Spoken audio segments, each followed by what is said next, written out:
Hello, everyone, and welcome to the Happiness Journey with Dr. Dan podcast, where every journey is worth living. My name is Dr. Dan, and I'm your host for today's episode. I'm a bilingual cognitive behavior and neurolinguistic programming practitioner specializing in anger management issues, both court appointed and private, marriage and relationship coaching, dissociative disorders, narcissistic personality disorders, depression, anxiety, dream analysis, and also provide life, business, and retirement coaching support. I provide individual one-on-one session in both French or English and also do group settings. If you need any assistance, reach out to DMB therapy and coaching services at 301-325-1550, and our website can be found on lifecoach.drdanamzallag.com.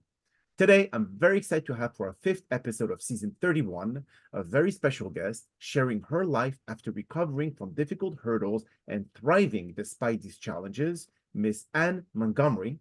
And just like every of my past episode, I will leave it up to the guests to properly introduce themselves, as no one can do a better job.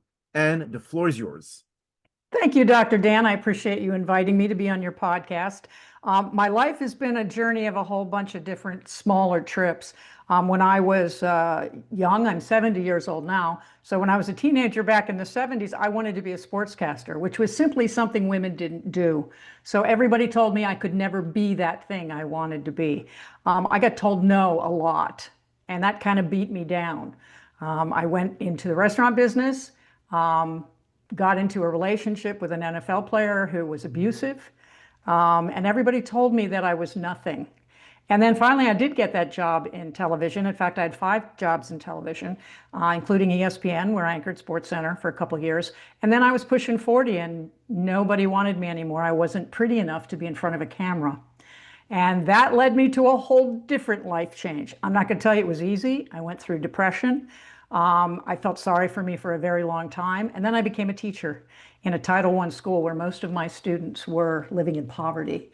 And that changed me and made me a better person. Today, I'm an author, and I've written 6 traditionally published books, and I wouldn't change a thing. It's been quite a journey, and I'm glad I went through it. Well, Anne, thank you so much for being here today. I mean, like the purpose of this podcast is definitely to be able to motivate and inspire our listeners, especially what challenges the guests have gone through in life. I know it's everyone that have their own subjective experience, and happiness definitely it's a very subjective term. It's not has the same definition for everyone. So we all know that being happy all the time is close to impossible. There's always going to be ups and downs, just like an EKG. We cannot stay happy forever. But again, happiness is not a destination. That's why it's called the happiness journey, is because we all going to be able to go through some good times, some bad times. And this is why guests like you, Anne, are here to be able to inspire the listeners to say, you know what, you're not alone in your journey. We all going to face the same problems. I mean, Zuckerberg from Facebook, Elon Musk, I mean, their problems are definitely a million times bigger than ours, obviously because of their wealth and all that, but we all face them. We're not immune to it. And that's what's really important. And us dealing with them shows that we are human beings and we're not aliens. We're not robots. We have feelings. We have a lot of like up and down that we have to face. So based on what you've dealt with, Anne, in your life, dealing with resilience, dealing with acceptance to say that, okay, well, people are just pointing their fingers at me to say, I'm not good enough. I'm not pretty enough. I'm not good enough for television whatsoever. How did you circumvent that? What did you do exactly to say, you know what, I'm going to prove them wrong? Well, and that's exactly what I said to myself. I'm very stubborn, and I said, I'm going to prove them wrong. And I did. But I want to point out something you just said that is so important, something I used to say to my students. I said, I would ask them, do you want to be happy all the time? If you could be happy 24 hours a day, would you want that? And all of them put their hands up. And my attitude is, if you're happy all the time, I don't think you appreciate it or even recognize it. That Yes, if you don't go through the bad times, the good times are just normal. And so that's one reason I'm glad I went through what I did. absolutely. Because quite honestly, I think I appreciate the good times a lot more than I would have. I'm a stubborn person. When they told me in college I'd never be a sports reporter because I was a woman. And of course, today it's a normal thing to have women out there, but it wasn't in my time. And I just kept going forward. I was working in a bar, And I couldn't figure out, no one would even take a resume from me. So I had to work on me. I had to determine how to make myself marketable to the people I wanted to hire me. How did I do that? I accidentally fell into sports officiating. I grew up as an ice skater. And one day I happened to meet someone who was an amateur ice hockey official working with little kids. And he was saying, well, we don't have enough officials, come be a referee. And I did that. And I realized when I took those exams and when I got on the ice that I didn't know enough about sports to be a sportscaster. And I think a lot of us want to be something, but we don't realize maybe we're not yet qualified to do it. So I decided to take 5 years and officiate the 5 main team spectator sports: football, baseball, ice hockey, soccer, and basketball. Because in my time, girls didn't play those sports. I was before Title IX.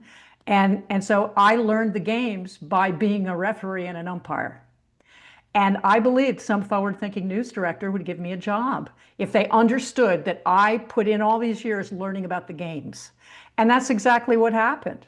I got hired in Columbus, Georgia. I knew almost nothing about doing the news, but I understood sports. And I was terrible, of course, for a while. And sadly, after my first night on the air, and I was awful, and my mother's friend, I was in Georgia, she was in Atlanta. She saw me on this little station in Columbus, Georgia, and she told my mother. And my mother was a very difficult woman. And she told my mother I was terrible. And my mother wouldn't see me on TV for years because she really thought I was kind of a loser. And that was hard. I think that's one of the reasons I put up with some abusive men, because I was obese as a child, and I was raised to believe I wasn't good enough to be these things. So bottom line is I put in the extra work because if you say no to me, I'm going to prove you wrong, which is exactly what you said. When I was going to go to college, my brother, who's 2 years older, came to me. He leaned in the doorway, goes, "You're too stupid to go to college. I bet you $20 you flunk out by Christmas." And I didn't have good grades. I wasn't a great student. I'm dyslexic. Nobody knew that back then. And I would have rather been hit by a truck than let my brother win that bet. And I did very well in college and went on to get a master's degree. So the bottom line is, I think when you are constantly put down when you're a kid, it sticks with you for a while. And you have to move past it. Is it easy? No. Especially when I went into officiating where I wasn't accepted either. There weren't women on the football field. There weren't women on baseball fields. So men put me down all the time. But I think I just learned to have a really thick skin. And I'm not telling you I didn't cry sometimes. I did, but not in front of anybody. I went home and cried. No. So I think that I just am too stubborn to fail. And yeah, but you could have, I was shocked as hell when I got my last contract in TV, and suddenly at pushing 40, I'm not pretty enough anymore. And that was a blow. That was, for women, that's a very difficult thing. I never thought my career would end then. I was a very good reporter. I'm an excellent writer. I was very good on camera. But suddenly, in sports, it's 18 to 34-year-old males that they want to attract. And they figure if you're over 35, you're too old. And so there I am, no job. I was married to an alcoholic at the time who was also abusive. And he was angry because I was no longer paying all the bills. And honestly, I was so embarrassed. I didn't want to see anyone I knew. And the only thing anybody would pay me to do was officiate. Those were the only skills I had. And so I went back to umpiring Little League and high school and Pop Warner football. And I really hid for a couple of years. I hid behind my uniform, hoping I'd never run into anyone I knew. I dreaded that question. So what are you doing now? You were just on ESPN, anchoring national sports, and now you're umpiring Little League? And in fact, I walked into a grocery store one day right after a baseball game, and I'm all sweaty in my uniform, buying something, and a man came up and started staring at me. And he walked up and he said, "Didn't you used to be somebody?" Ouch. Okay. Yes. Yeah. And I went home and hid some more. So I felt sorry for me for about 4 years. The only thing I did was officiate. Got me out of the house, and somehow between the lines, the lines in the baseball field and the football field, I could forget all that. It gave me a sanctuary of sorts. And I met a man who became my baseball partner. We umpired together for 5 years, and he talked to me a lot he was a Vietnam veteran, and he he went through horrible things and dealt with post-traumatic stress and Agent Orange poisoning that would kill him eventually. And he started to make me realize that all the stuff I thought was important was not. Oh, poor me, I'm not pretty enough. Oh, poor me, my husband's a drunk, right? And I started to change. I started to realize that I was worried about the wrong things. And Mm. then when people kept telling me I should be a teacher because I went back to college, I was around kids all the time as an official, and they said, you need to be a teacher. And I really didn't want to, but I went back to college, got my teaching cert, ended up teaching in a Title I school where that means almost all the kids there lived in poverty and all of the horrors that go with poverty, hunger, neglect, foster care, abuse. My students dealt with that every day, and slowly but surely I began to realize what a spoiled brat I was and how wonderful my life had been in comparison to theirs. But you And I was changed. but do you feel that the need to become a teacher and to help those people who were in need kind of reminded you about your own childhood trauma that you wanted to change people's lives at this given time? You are exactly right. And it never occurred to me. It made me revisit, why I was like I was, why I pushed so hard to try to prove people wrong. You get told as a child that you're really not much of anything. Mhm. And it's difficult. It really is. So yeah, I saw myself in those kids. And the interesting thing is that here I'm a white woman, and many of my students were Black and Hispanic. And when I would tell them, yeah, my dad was an alcoholic and I was married to an alcoholic and I, my life, I had problems in my life, they didn't believe me. They're like, yeah, but you're white. I said, yes, but everybody has issues. And and everybody, people can be cruel to us, but it's how we react to that that matters. We allow them to hurt us. So if we stop allowing that, life gets better. Yeah, but if we learn to be more resilient with all those judgment from other people and not necessarily accept what they say, but learn from it as a lesson to be able to better yourself. So whatever, like what your brother did, because of him being so negative towards you, it pushed you to prove him otherwise, and you actually excelled in school. So sometimes negativity around us can bring us to become a better version of ourselves.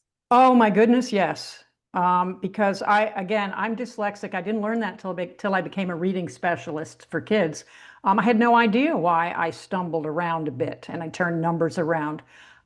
So I learned about that, and I realized why I had some issues. The thing about being a better person is interesting. Coming out of the newsroom where everything is quick and fast and no one's really nice. Same with officiating. I get screamed at all the time. It's part of the deal. Well, I kind of treated my students like that. I wanted them to be successful. And I taught a video production program, and one day the kids did a horrible show, and Mhm. I gave them so much crap. I'm like, you're never going to be successful if you can't be on time, if you don't do your stuff right. And this little girl stood up in class and she said, we don't like you. We don't need you. And every kid in my class left. They all walked out the door. And here I am thinking, I'm in front of this empty classroom crying because my students all walked out. And another teacher took me aside and she said, have you ever considered being nicer?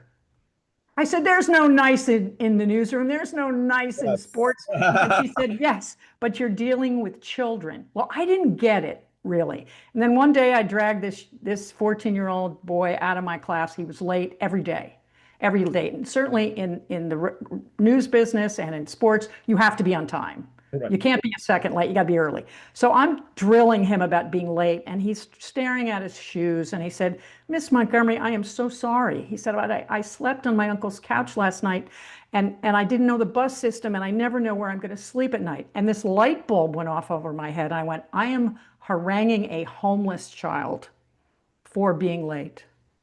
And that was the moment I promised myself I would be nicer. You were And I, basically like the Simon Cowell of American Idol, right? Like being negative with the. But you know what? Sometimes in a way, yes, maybe their brain cannot process the negativity or the conflicting opinion that you have over their performances. But at the same time, it gives them a solid, I would say, strength to be able to understand that life is no sunshine and rainbows. It's actually a very difficult place to be able to thrive. And sometimes you may not have that luxury to be able to achieve greatness if other people out there do not pave the path for you. Yeah, and you know, it's interesting. When I realized what my students were dealing with, when I made it a point from that day on to get to know every kid and to find out what their issues might be. Because let's be honest, if a kid isn't eating, doesn't have food at home, they're not going to do their homework. I mean, schoolwork is going to be way down on the list of important things. If dad's a drug addict or mom's in prison or they're in foster care, their lives are very complicated. And I made it a point to get to know each child and to understand what they might need to thrive in my classroom. And I'll say this for my school. We were in a very bad part of town, but we fed children. When a kid needed shoes, we found them. We had a room full of clothes and backpacks and everything they might need that they could just come in without question and take what they needed. Because unless you take care of that part, feed them, find out, bring in the social worker and find out, are they sleeping under the stadium, And you have to do that or they're not going to learn and they're not going to thrive. And so when I started dealing with that, I realized what a brat I was, that I worried about such superficial things. And I ended up teaching at that school for 20 years.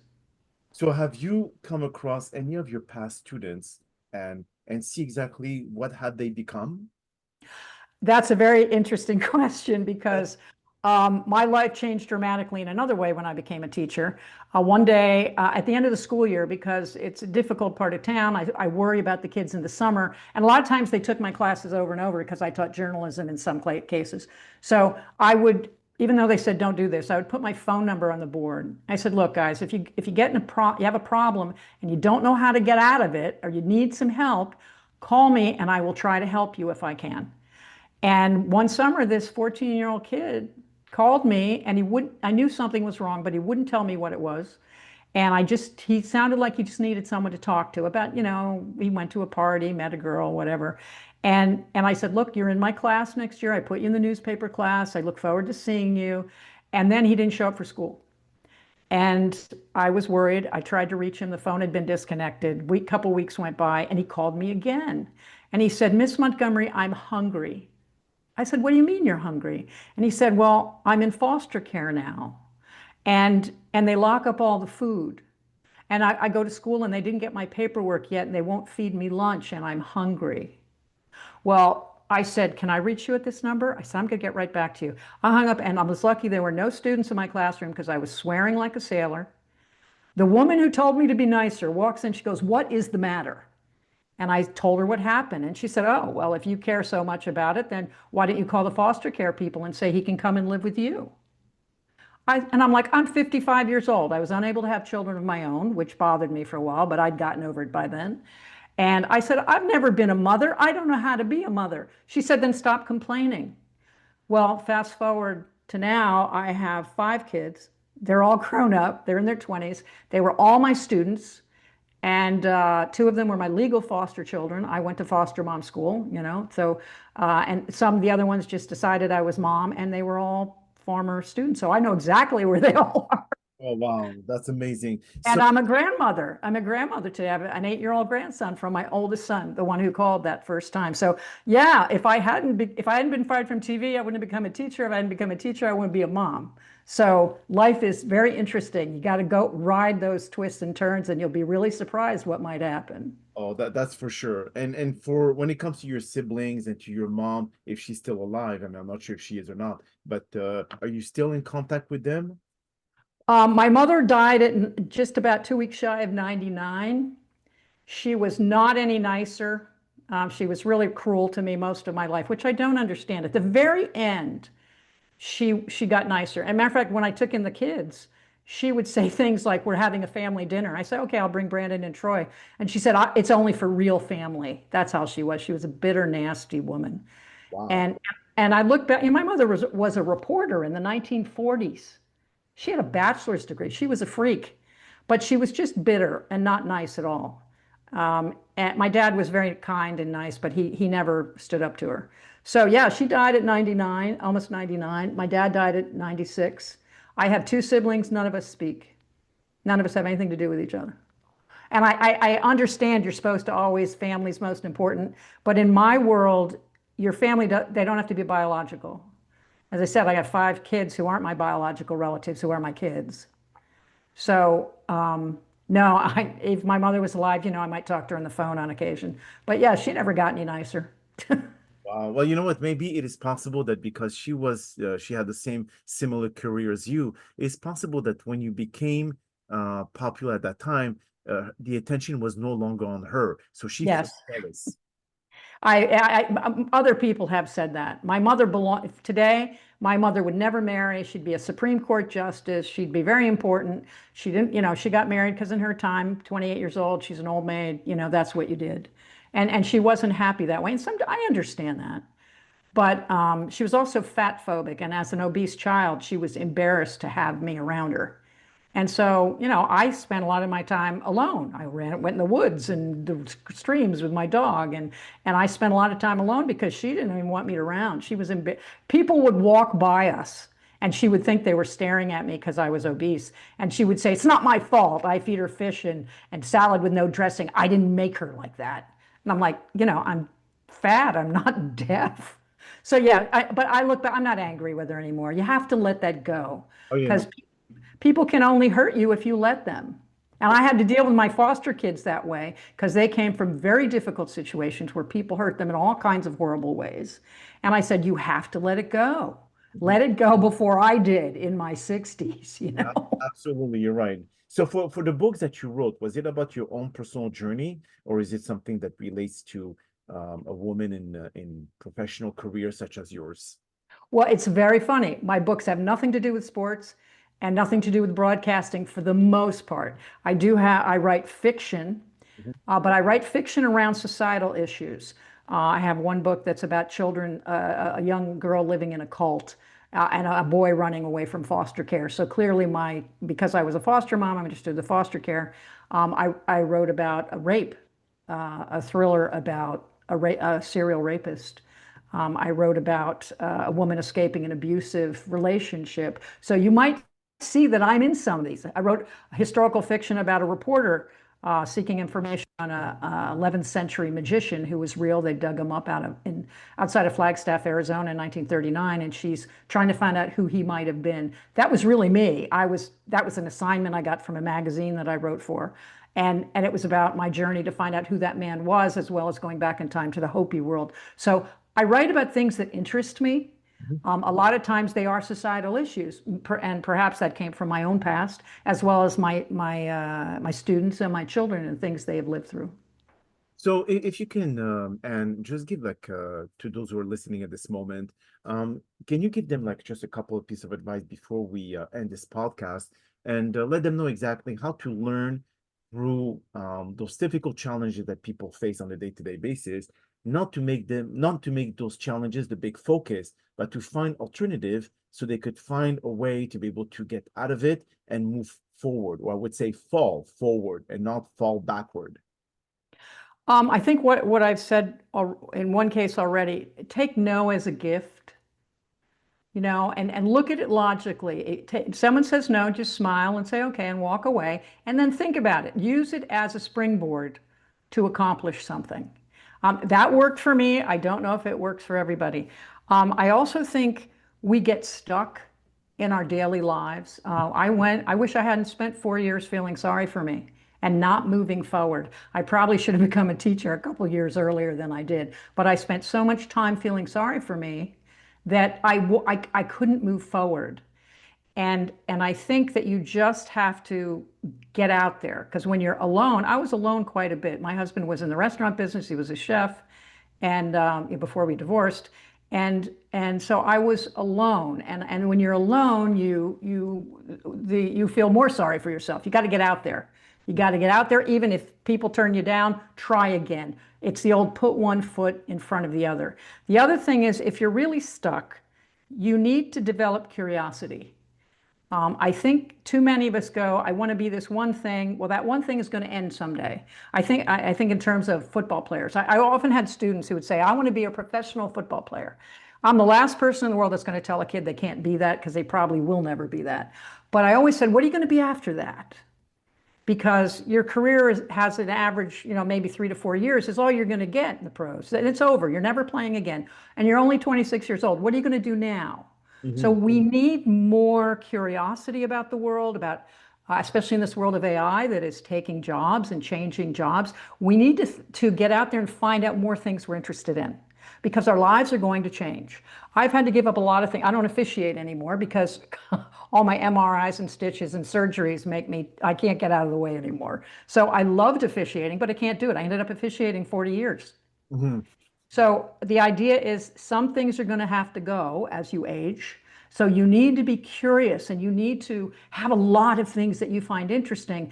And in those places, maybe you find a new direction. Maybe the direction isn't the direction for you anymore. So That's find a new one. yes, absolutely. And where can people find your books, Anne? Yeah, my website is AnnMontgomeryWriter.com. That's Ann with an E, AnnMontgomeryWriter.com. Everything about me is there. I blog regularly, do quite a few podcasts. And yeah, all my books are there. You can buy my books pretty much anywhere. Um, Apple, any place you go to buy books, they're there. Beautiful, beautiful. Well, Anne, that is all the time that we have for today's podcast. And again, thank you sincerely for taking the time out of your busy schedule to join us. And we all appreciate your participation in sharing how important it is to learn about resiliency to overcome difficult life challenges. Now, Well, thank you, Dr. Dan. to our million of listeners out there, now we hope that you've enjoyed today's episode as much as we did. And also, we're very excited for what's ahead in season 31 of the Happiness Journey with Dr. Dan podcast, featuring a lineup of incredible guests with powerful stories that will continue to uplift and inspire all of you. Now, here are some concluding words of wisdom. Life's toughest challenges often become the turning point that shape our greatest growth. Every setback is a lesson in strength, resilience, and renewal. When life throws you curveballs, don't just survive. You must adapt, rise, and transform. The scars you carry are proof of battles won, not losses endured. Believe in your power to rebuild stronger, love deeper, and shine brighter. Every storm eventually clears, revealing a stronger, wiser version of yourself. Keep going. Your comeback story is just the beginning. My name is Dr. Dan Amzallag, and you may all keep pursuing your amazing journey in life.